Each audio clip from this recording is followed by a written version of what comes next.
అందరూ అమ్మ కోసమే మాట్లాడతారు. ఎందుకంటే నవమాసాలు మోసి కని పెంచింది. తప్పులేదు అందులో. అందుకంటే ప్రాముఖ్యంగా నాన్నే. నాన్న విలువ తెలిసేది కొందరికే. కానీ నాన్న చాలా గొప్పోడు. నాన్న గ్రేట్ అంతే. ఎందుకంటే కొన్నిసార్లు మా ఫ్రెండ్కి పెళ్ళయింది. వాడికి ఒక బాబు పుట్టాడు. ముగ్గురు అయ్యారు. అప్పుడు కొన్ని అవసరాలు కూడా పెరుగుతాయి. అలాంటప్పుడు మా నాన్న ఎలా పెంచాడో అప్పుడు వాడికి ఆ నాన్న విలువ అర్థమైంది. మా నాన్న ఎంత కష్టపడి పెంచాడు. ఆ తర్వాత మళ్ళీ నలుగురు అయ్యారు. మరొకడు పుట్టాడు. నలుగురు అయ్యారు. వాడికి బాగోలేదు, హాస్పిటల్కి వెళ్ళారు. చాలా ఖర్చులు ఎక్కువయ్యాయి. మా నాన్న మా కోసం ఎంత కష్టపడ్డాడో అప్పుడు వాడికి బాగా నాన్న విలువ ఎంత గొప్పదో వాడికి తెలిసింది. ఏదైనా మా నాన్నకి థ్యాంక్స్ చెప్పాలి, మా నాన్న గౌరవించాలి అనుకున్నాడు.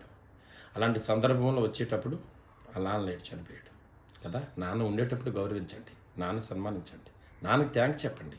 అది మీకు చాలా మంచిది.